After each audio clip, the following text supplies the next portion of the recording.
session. It's a very important session for AMEC. When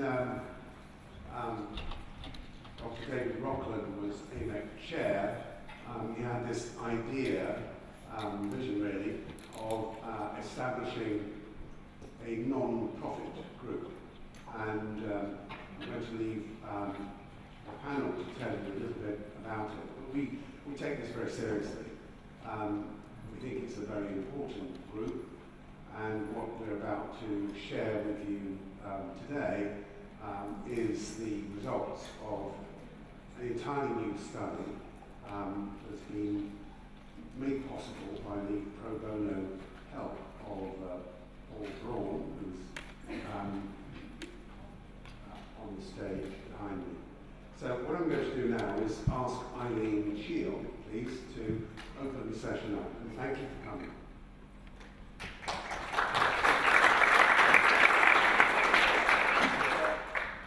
Pretty good group for our nonprofit. So thank you. In 2013 was my first visit to AMEC, and I remember David Rockwell pulling a group together saying, "You're all nonprofits, why don't you get together and talk about something?" And then Barry joined us and everything. We started to say, wow, we really struggle with measurement and want to learn more about it. So we're a small group, very mighty though, formed in 2013 with the support of AMEC, and our agency and measurement partners really helped us kind of pull together and become a group. And really it gave us an opportunity to start networking a little bit, sharing best practices and information, and sort of being okay to be embarrassed in front of each other, saying, I don't even know how to do this, because the way PR people, especially nonprofits, because of lack of resources, used to measure was not the right way. And so to evolve to the Barcelona principles was a huge change in an opposite direction for us. We're now really trying to grow our membership and become a little broader, and looking at criteria to join our organization as a part of AMEC, and really encourage and educate other nonprofit organizations about evolving their PR measurement and really setting the standards that are put in place by AMEC and the group of all of you. So last year we did 7 years old, and I live in Berlin for 3 months. I'm Alec, I live in Berlin, and I'm 7 years old.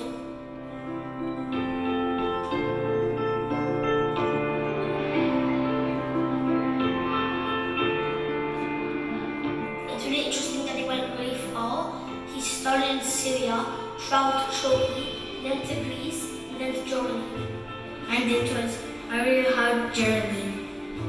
The most difficult part was sleeping on rocks and climbing up mountains and down mountains, up and down, and on the boat.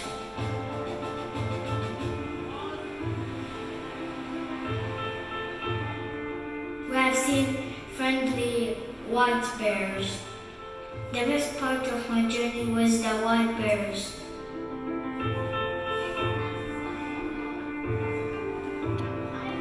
He's one of the best students in our class. He's made a lot of friends so far, and probably will make many more friends this school year, and it's just really good in school.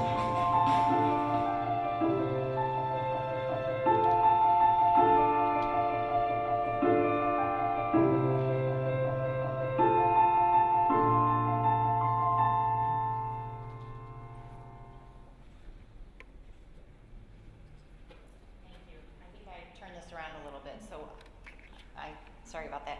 So this was, Arturo is my co-chair from UNICEF, and we wanted to share the video because of the power of public relations and media relations, and how it really helps drive volunteerism, fundraising, a lot of things. And I think, really trying to evolve the standards of how to measure the impact of that is very important to us as nonprofits. And our resources are limited, and really demonstrating the value of PR on a nonprofit is really critical. So thank you for that. And then I will jump ahead to this slide, which I already covered already, but kind of who we are. And so I'm going to move forward here.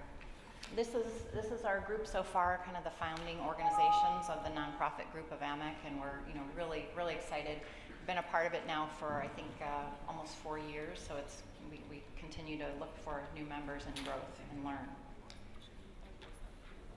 I want to start a little bit, last year we put together a beginner's guide to PR measurement for nonprofits.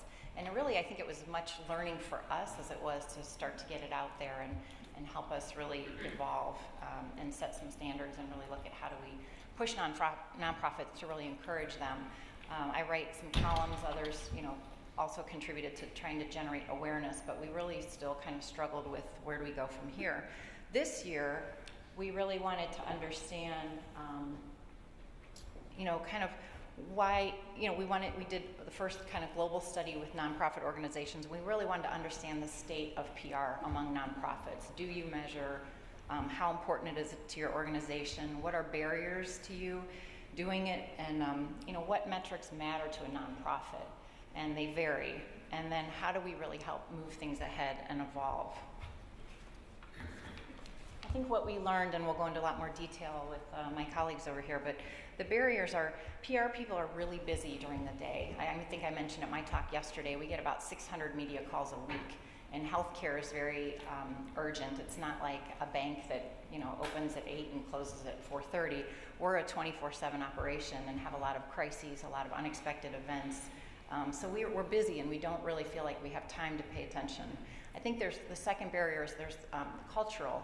There's really not a culture of accountability for PR. I think a lot of executives still say, wow, what a great story, especially something like the one we shared here. It's powerful, it's emotional, there's impact, but we're never asked to go measure it more unless we're in a state of budget cuts and things like that.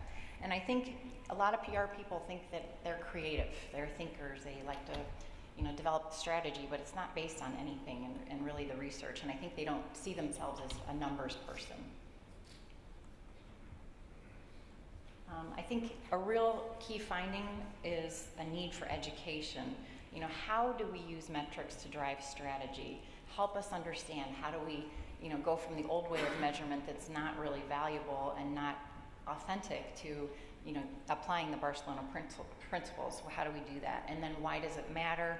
And then really, they need help, either because they're busy, they're limited resources, but how do we get PR folks to really understand how to implement the framework? And I think another one is how do we better connect the metrics to set our goals? How do we measure it? How do we connect those? And then I think resources, especially small nonprofits have no money, and how do we figure out how to help them not just understand it, but actually execute with very limited resources? And I think just a general overall understanding of the Barcelona principles and what are they and how do you use them and where do we go from here? So I think that's the goal of the nonprofit group, is to really now look at the research that we're going to share with you today and how do we evolve things to go forward. So I'm going to introduce Paul Ron, who is very instrumental in all the research here. Thank you.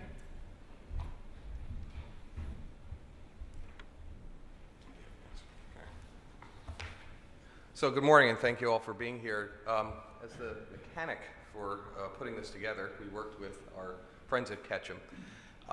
We developed a questionnaire, and in my work with them, we decided that one of the methodologies that we do in order to get far and wide was to consider an online methodology. While we were thinking about different ways to reach nonprofit organizations, online gave us a unique opportunity.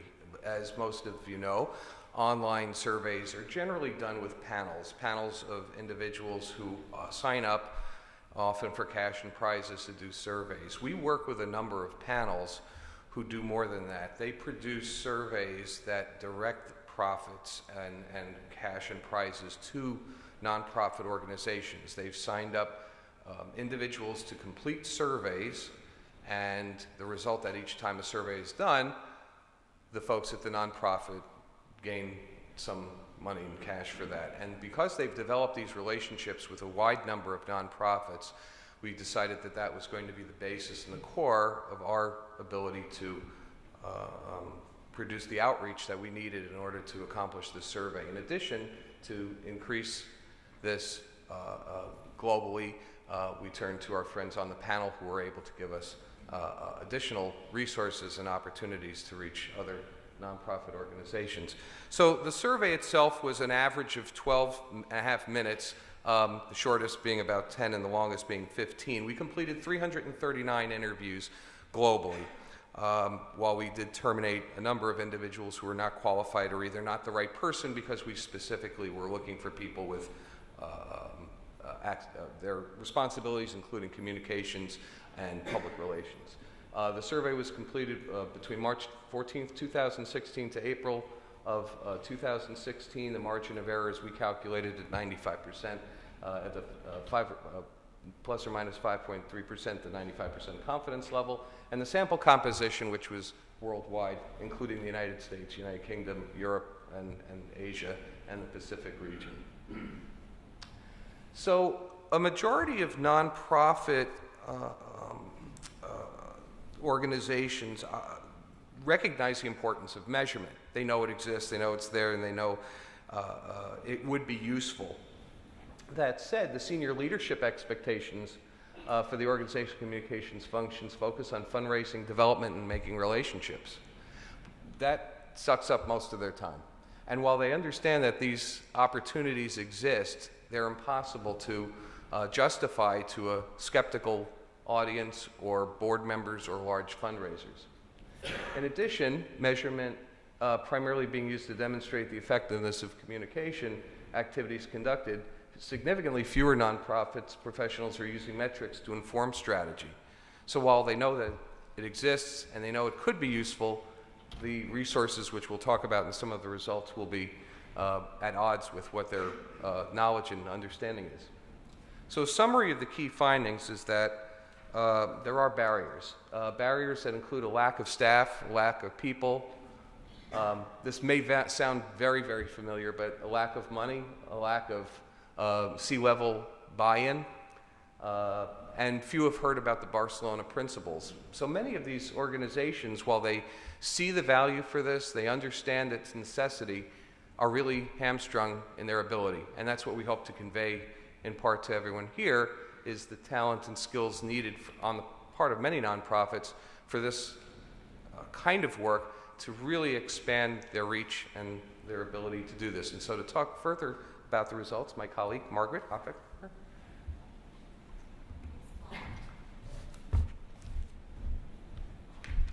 Good morning. I am Margaret Hofecker. I am a research director here in London at Ketchum Global Research and Analytics. So the first thing that we are going to go over when we get into the nitty-gritty of the data is the importance of communications measurement. And what's really nice to see is that the communications professionals at nonprofits really do think that measurement is important. That's really good news. 91% of people. Still, there's 9% of people who said, nah, not so important. So we'll get to those 9% and teach them the great things about communications measurement. And this also echoes a lot of what we heard yesterday, too.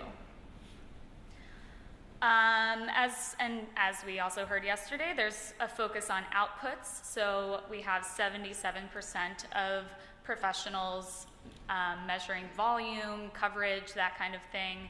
And then we have 71% who say that they are measuring outcomes. So things like attitude change, perception change, that sort of thing.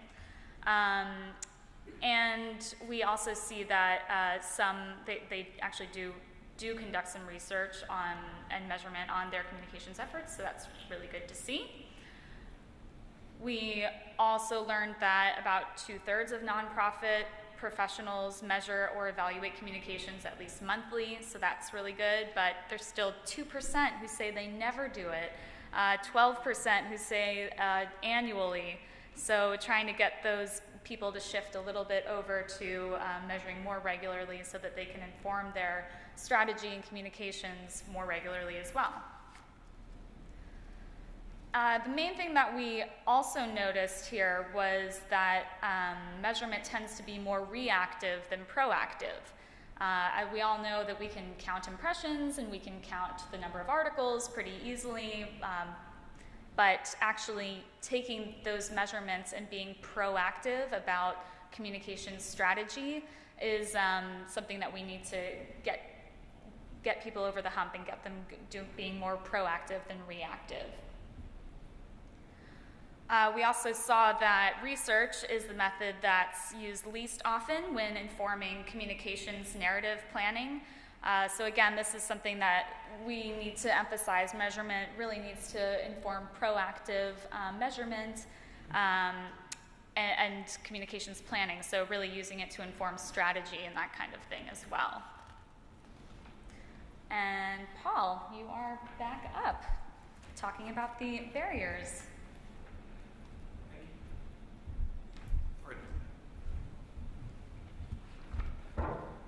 No, you're not done with me yet. All right, so let's talk about the barriers to measurement.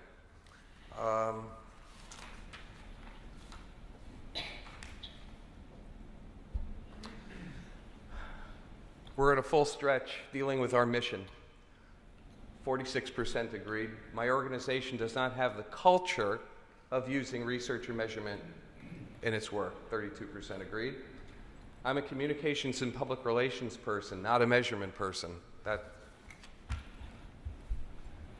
Anytime you reach a result where you're bombarded with the same, lapel shaking sort of, you want to do something about this, we're talking about organizations who spend their time, effort, energy, mission, every moment trying to expand what they do, how they reach, what they're trying to accomplish, all the good that they're trying to do. And what you'll see throughout this presentation is this hole that exists where the help of the finest measurement people on the planet, who I'm addressing, are going to be able to help deal with. Lack of resources. Now, there's always the reactive answers, the reactive sort of, why can't you do something? Is it because of a lack of money? Of course. Is it because of a lack of budget? Is it because of a lack of time? Those are always the kinds of complaints. But in addition to that, some of the additional mentions here, which I think also add to what people are saying to us from the nonprofit world. Objectives and goals for nonprofits, for organizations, are too complex to measure. Senior leaders do not believe that measurement is important. Senior leaders don't believe that measurement's worth the money. They don't understand how to use the data. All of these things add up to the same effort. Would they? Could they? Absolutely. If they needed to justify it, if they needed to, if they could get it justified, if they could get it justified to the people that are the biggest fundraisers, if they could get it justified from their boards, that's what we keep seeing. The majority would measure communications more if they had the time and money. And again, if you see, they would monitor to improve the organization's reach and goals. They know what's at stake and they know what they'd be able to do with these data if they were able to obtain it, if they could have any kind of software, something to help them sort of analyze.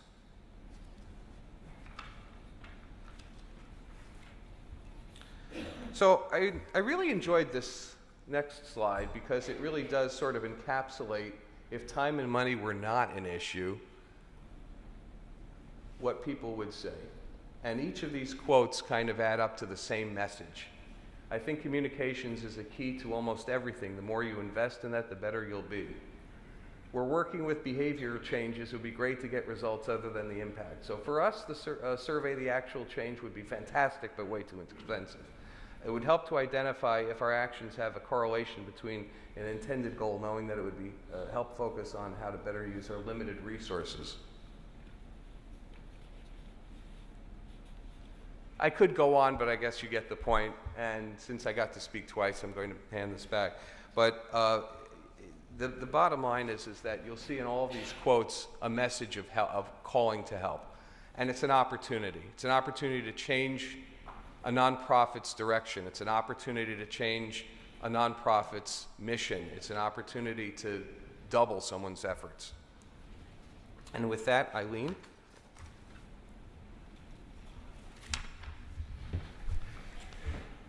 Okay.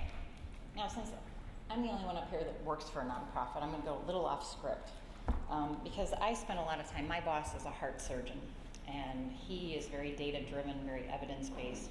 I work for a very large nonprofit, but we're still a nonprofit, and they always scrutinize dollars. So I'm trying to figure out a way to help you crack into the nonprofit.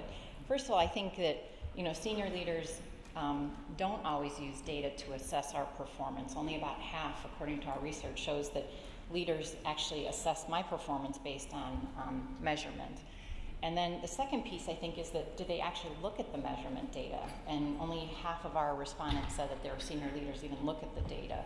But I think, especially for nonprofits, because we have more skin in the game to prove our value, I think really PR can help raise money. It can help develop key relationships. It helps the organization be more of authority in whatever they do, in our case, healthcare. And we were really vocal when healthcare was changing in the United States and the Affordable Care Act was being shaped. We really wanted to have a voice. And I know my CEO went to Washington, D.C. to try to meet with Congress and influence Washington, which was never going to happen. I think one congressman said, we'll get back to you when there are 27 hours in a day, which meant never.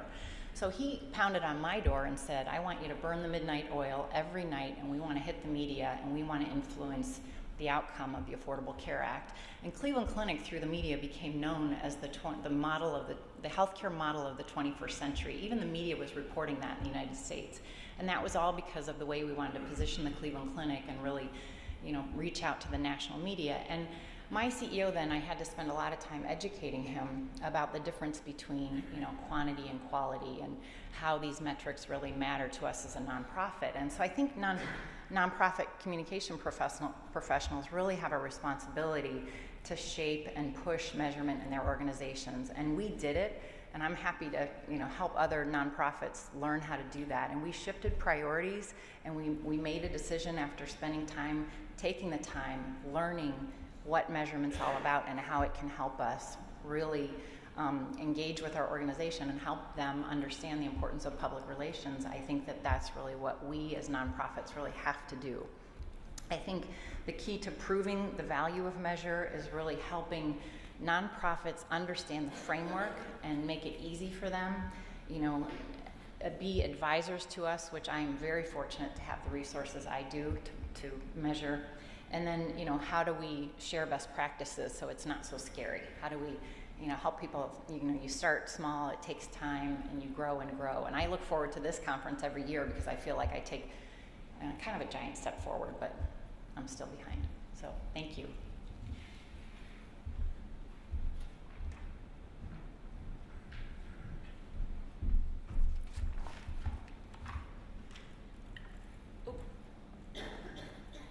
Okay, so talking a little bit about the barriers that Eileen also touched on. So teaching people about the Barcelona principles is a huge, huge thing. Most nonprofit professionals have never even heard of the Barcelona principles. So getting nonprofits who do know about them to share what they are, how they have helped them shape their communication strategy and measurement strategy. Those are all things that are really important. Sharing an effective a framework for effective PR based on the Barcelona principles. What's really encouraging, though, is that there is an appetite for learning about measurement among nonprofits. So even though they don't tend to know about the Barcelona principles, they are really interested in learning about what they are and how they can be used and how they can measure better. So that's really encouraging to me to hear, especially as working at KGRA and doing this day in, day out for all sorts of corporations. I think it would be fantastic if those learnings can be applied to nonprofits as well. And so we have scoped out a bit of a path forward in terms of what AMEC can do, and that, again, has education at the core. That has to be that's always been part of AMEC's mission, and it just needs to be continued, especially as we perhaps gain more members and nonprofits and that kind of thing. The AMEC board, via an international campaign, we need them to help raise awareness of the Barcelona principles, and I think going along with that is the nonprofits like Cleveland Clinic and UNICEF who do adopt them already to also wave the flag and share that information. We also have a new valid metrics framework coming out from AMEC, and that will really help address that lack of resources that many nonprofits feel that they have. So that is something that's free, they can download, they can use it, and really adopt their measurement strategy using that framework. Also, AMEC needs to employ guidance on the implementation of communications measurement. So it's great to provide all of the resources, but also teaching people how to put them into place and how to use them, and also sharing case studies of how this has helped other corporations and nonprofits. And we also have the AMEC nonprofit group that we are going to continue doing our education work. We even had a meeting this week, had some really great ideas about what we can do, how we can help nonprofits. And that goes along with just encouraging more nonprofit organizations to join AMEC. So it'll all ladder up and all come together, and hopefully we'll just be able to teach lots more nonprofits about the importance of measurement. Oh yeah, of course. So my name is Barry Leggett, so I just wanted you to know that, because I'm CEO of AMEC. That's why I want you to know that, because at the board meeting this week, a big tick to the first one, education is the core. The AMEC board will run an international campaign. We will put money behind it. The new valid metrics framework, okay. The framework is this afternoon. We think it's a big step forward. It won't be called that. It will be called the AMEC Integrated Evaluation Framework. It's the same thing. And AMEC needs to employ guidance. Non-profit will continue, yes. And the last bullet point, yes.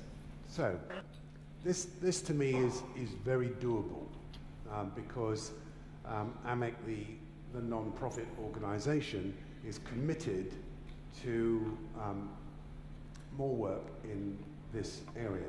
It's one of the most important areas that AMEC can become involved in, because as was described by the panel, so many of the reasons why people are not doing measurement, we can break down.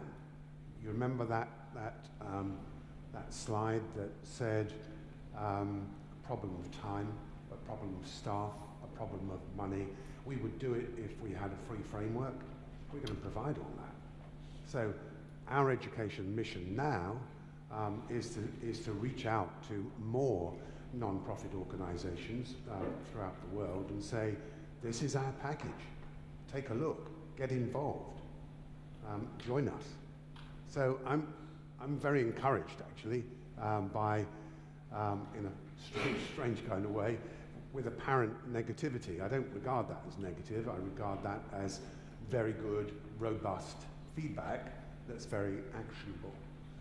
Let's get some questions, shall we?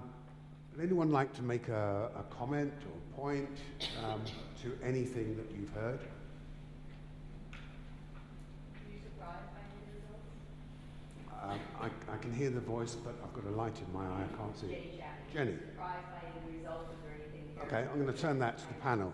Were we surprised?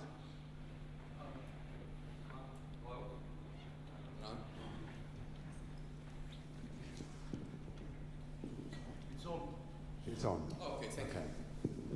I think it's not surprising as much as the depth of it is surprising. I think that you always expect when you reach out to a class of organizations and you design a questionnaire that has something that you know you're going to receive but not really understand the depth to which you get. And I think I was surprised mostly about how not only consistent this was, not only in the United States, across the world, but how the appetite for measurement and the relative impact it would have would be welcome. And I think that's where I was the most surprised. I'm not surprised working for a nonprofit, but I think, you know, it's also kind of an excuse. Well, I don't have time, I don't have money. I mean, you can, like I said earlier, reprioritize, but I think nonprofits really understanding why it's beneficial is really the need for education. Okay. And just to add as well, I think what was also not surprising, but just, you know, nonprofits and corporations have more in common in terms of this measure, like the challenges they face for measurement, because even corporations that might have more money don't necessarily spend it on measurement. So if they had more money, if they had more time and more resources, they might also do measurement. So there's more commonalities than you might expect as well. Yeah. Jenny, to your question, I wasn't surprised because many of the reasons on the screen are the reasons why many firms don't commit to measurement anyway. You don't have to be a non-profit firm, a non-profit organisation. Many of those reasons of can't see the value, don't have enough time, etc., etc. We've heard all of that in AMEC before. So this group, with the benefit of new initiatives that we're getting behind, can go forward. Please tell us your name. Ah, of course you are. Actually, but we have some clients in that sector. I just wanted to ask you to elaborate a little bit more, because it looked like there was some good news in the survey, and it feels like maybe well or something negative. The infographic here says that 71% of those measuring communication say they were measuring outcomes, so not outputs, but outcomes, changes in attitude and perceptions, which I would think is very good news. I don't know if there was anything more you could say about how people were measuring that, or Do you want to go with that? anything more about outcomes. Sure. Well, I'll just tell a little anecdotal story and then I'll defer to the experts. But, you know, my CEO used to always say, how many hits did we get? And are we better than Mayo Clinic? You know, do we get more? Do we get more? And I finally was in a cab with him in New York City and I said, that doesn't matter. Let me tell you the difference between quantity and quality, outputs and outcomes. And then he's like, okay. So. I think there's always good news in here, and I think I certainly don't want to dwell on the negative. And again, I think to Barry's point, this wasn't negative. I think it's more opportunity. I think if I think about how many organizations would benefit and what good would benefit from an organization like AMEC, and those of you who are those of us who are here for it would do this, but I think the answer is that there is perhaps only so much you can do in 12 and a half minutes in a questionnaire, and I'm happy to think about follow-ups to understand what more is out there that would be, and it's probably called for in something like this because you can only get so much information in that period of time. So I think the answer is more research is probably needed to really get a little bit deeper into what the organizations have on their side and what they really need from AMEC, and I think that would be that. And Libby, to your point, we're not really looking for bad news. We're just we're just aiming to be very robust. We set out to find out what the barriers are, and we'd rather work with that and then take it forward. At the back, please. Hi, it's Alistair from Gorkana. There's one particular point I saw on a slide earlier that I found interesting was when in the reasons that were given for why people don't measure, it was I'm a communications and public relations PR person, not a measurement and numbers person. And 29% of people agreed with that statement. And yeah, I'm sure we get a similar figure if we asked people in the profit sector. But perhaps in the profit-making sector, they're more likely to be able to afford to hire people like us, who very much are numbers and measurement people. But in the non-profit sector, I think it's critical that people have those skills in the team. And I'd be interested to know from the panel, or even from just other people in the room, because we've got a lot of senior comms people here. Do we put that in the job description? You know, when people are being hired into a comms team, that they need to actually understand something about numbers and metrics. Is that part of the profile of, you know, new comms people in 2016? Absolutely. I think if I looked at my team 10 years ago,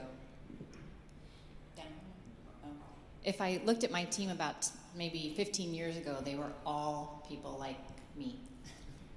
Kind of a little ADHD, you know, I operate in crisis mode and do everything really fast. Now our team is completely different. We do have an on-staff analyst. We have more strategic thinkers, people who are more, we actually, this is kind of, don't laugh out loud, but we actually formed a group called the Left Brain Thinkers, just to really focus on measurement alone and then linking them to our partners. So I think communication teams are evolving, but we still have a long way to go. I was thinking about the results with respect to the fact that the executive directors and the folks that are hired often by the boards and C-level executives that perhaps don't have as much value or don't hold as much value to measurement, and so they're a product of what they're being, or who they're hired by. And in some cases, the fact that there is this appetite, despite that, I think has a little bit of hope for what we're trying to accomplish. I think once you get into the weeds of thinking about how you're going to improve on your nonprofit's mission, you're going to find that these opportunities exist, but you just need the tools to get there. And just to also touch on your question about whether PR people are hiring people with numbers, backgrounds, and that kind of thing. I mean, the same thing goes for research. We want people who have some PR knowledge as well, or who can really understand how to use this research, use the research and measurement that we're doing in order to inform PR strategy and that kind of thing. So it kind of goes both ways. So numbers people need to understand PR people need to understand numbers. There's an education needed as well, just to make sure that everybody's can work together. One thing, because I feel strongly about this, the reality is that I get about 20 sales calls a day. Nobody who does what you do ever picked up the phone and said, "Do you want to have coffee? I want to see if you guys are doing this and if you even understand," or, you know, have a conversation. Instead, I get sales calls all the time, and that all you think about is, now how do I get my secretary to screen those calls? You know, so I think there's a lack of connectivity between PR professionals and the folks who really know what they're doing. And I mean, Doc Rock, but you know, David Rockland, when I first saw his presentation on measurement for PR organizations, I sat there and went, huh? Can I have the mic down here, please? I've lost him. Omar from UNICEF.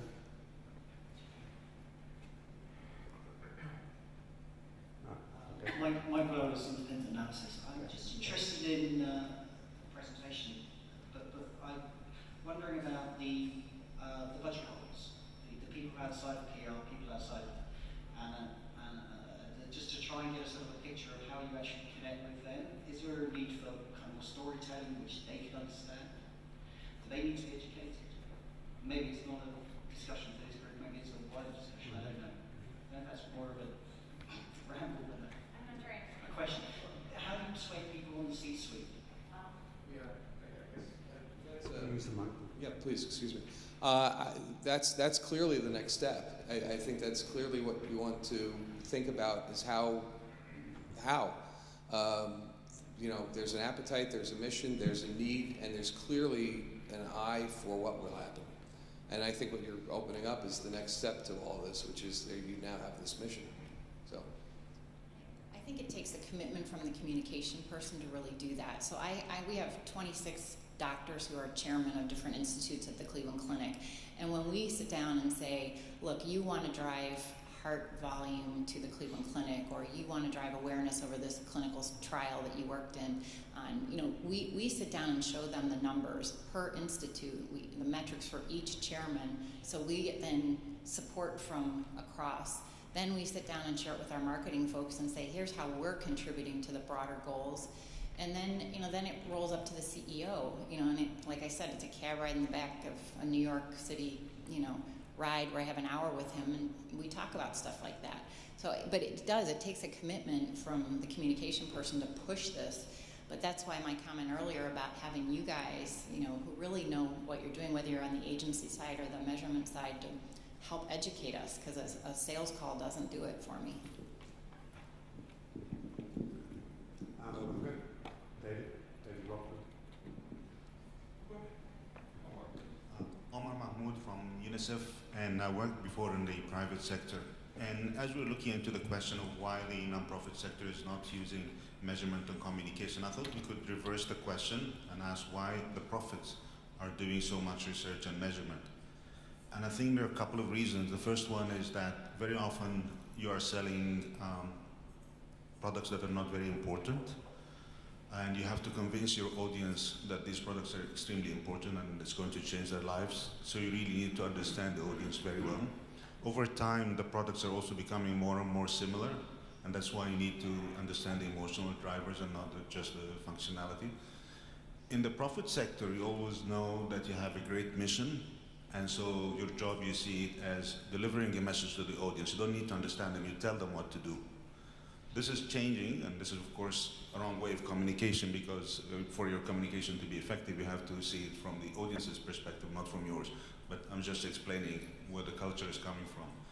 The second reason is that in the profit sector, even if you're doing well, you want to benchmark against competition and do better than competition. And it's interesting to see the example of Cleveland versus Mayo. I think that is changing over time. We don't even call other organizations competitors. We call them comparators. We compare ourselves to them, but we don't want to beat them. They are friends and we work with them.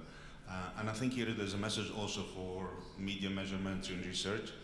Unlike the private sector where you approach a company to help them beat their competition, you actually can approach the whole sector together. And we collaborate with other organizations on some of these. We share our income data, for example, by income stream, by geography, and we analyze it together. So you can also, to drive the measurement in the sector, you can approach the sector as a whole.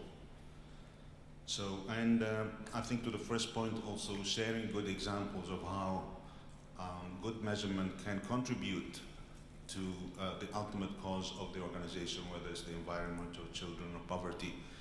Because sometimes it's seen as, reframing messages might be seen, for example, as manipulation. And I think you need to be very conscious of what the culture and the language is in the non-profit, so to have an effective sell with it.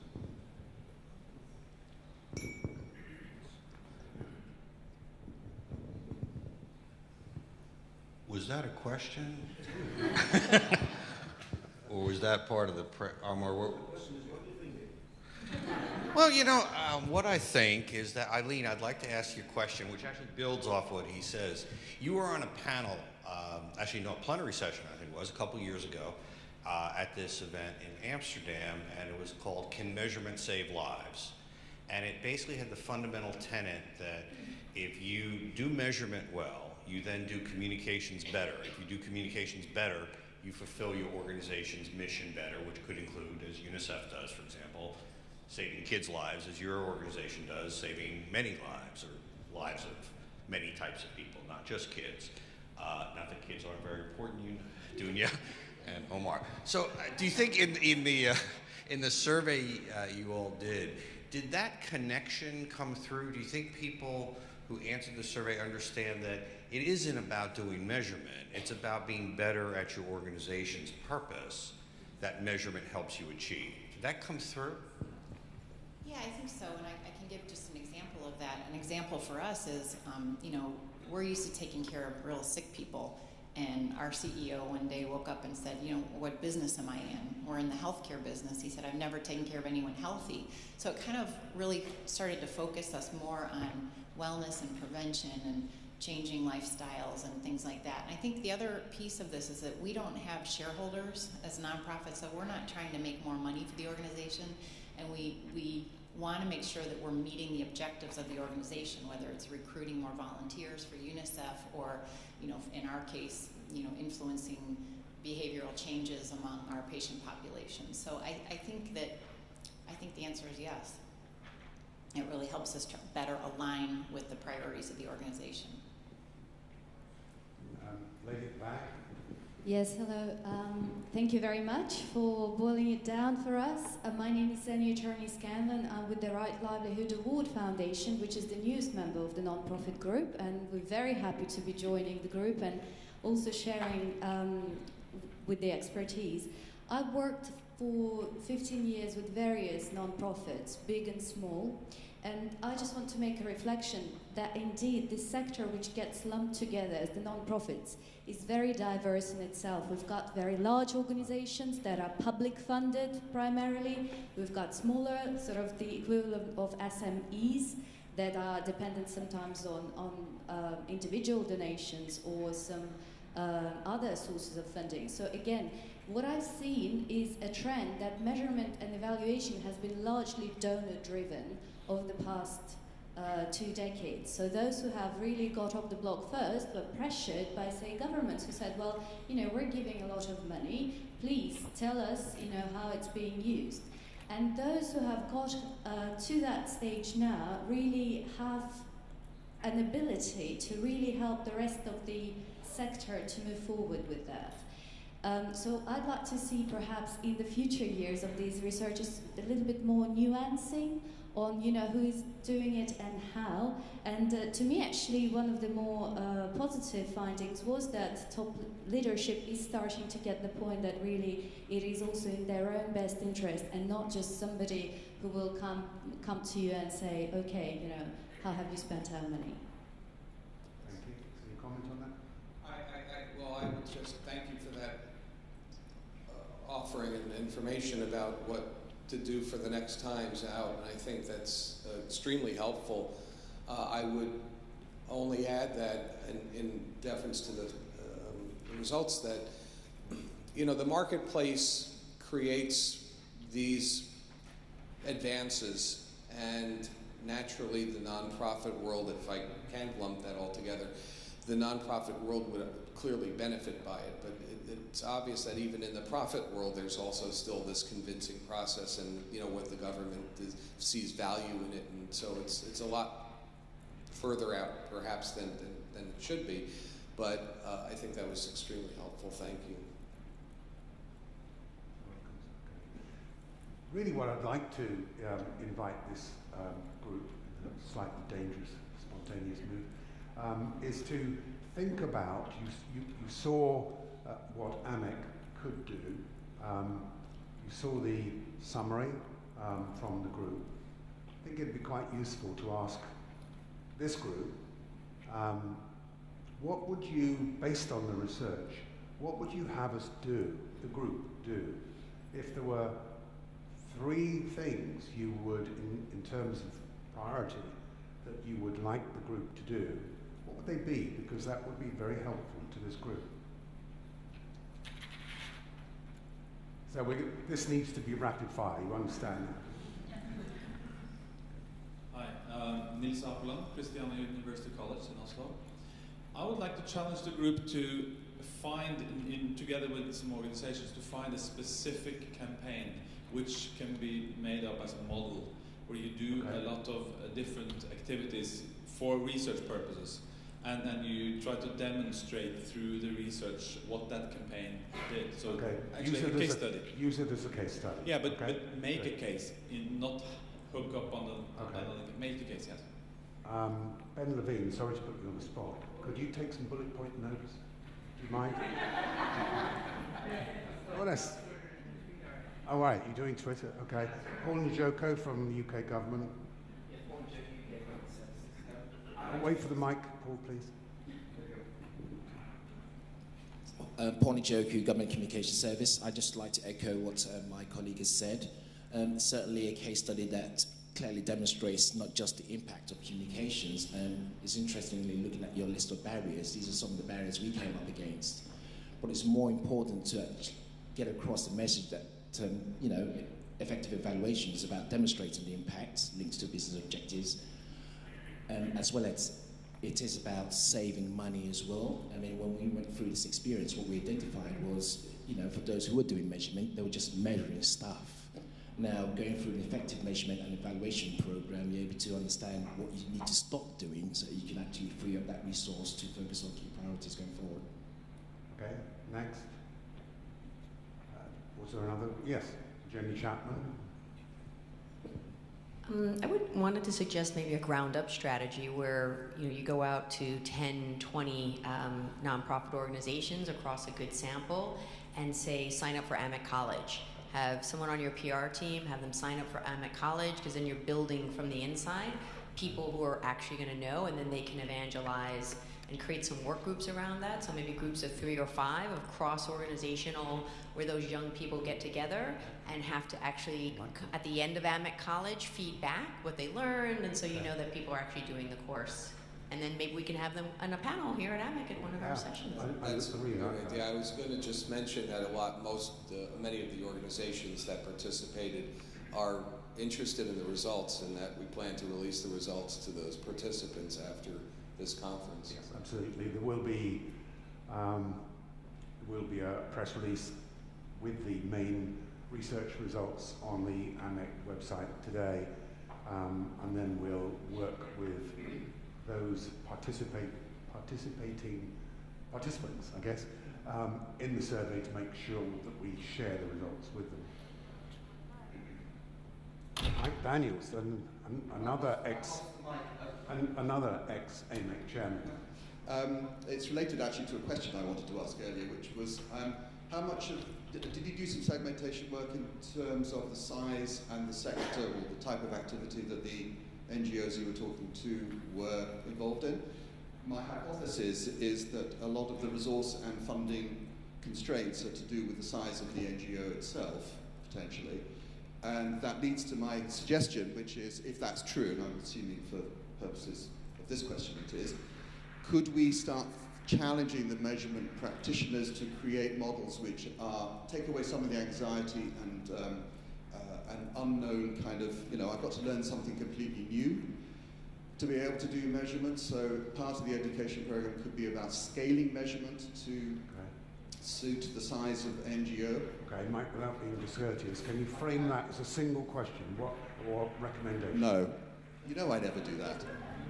I think it's a question of understanding the data better, because I think we need to create measurement programs which are fit for purpose to the size of the organization and the work that organization is doing. So it's not a one-size-fits-all solution, which is what potentially is causing anxiety amongst those respondents and say, I don't want to do measurement. Okay. Last question to the lady in white, and then Mike to wrap it up. Hello, my name is Malin Sandell. I'm from a Swedish company called Bybrick Insights. Would it be possible for you to create a model in order to help the organizations to set the KPIs in order to meet the objectives? Would it then be easier to measure? I think what I heard is, would it be possible for you to develop a model with recommended KPIs? Yes. I think my instinct would be to say, could you wait until later on this afternoon? Okay. Brilliant. Yes. And take a look at it, and then if that thought in your head is still there, let us know. Perfect. I did want to point out, deference to the last question, that we did screen for what we called expenses, annual expenses, so that we did have some data on. We didn't have too many small organizations in there. The lowest was equivalent U.S. dollars of 500,000 or more annual, and it went up to over 5 million. So we tried to, pretty much leave out anyone who's extremely small, just in terms of staff size and organization. So okay, carry on. No, the only thing I'd say, Mike, too, is scalable to the size of the organization is good, and I think most organizations would start slowly and smaller and build over time, so that would be doable. I need to bring this session to a close because this is swap over time for our next workshop tracks. Would you please join me in thanking the panel?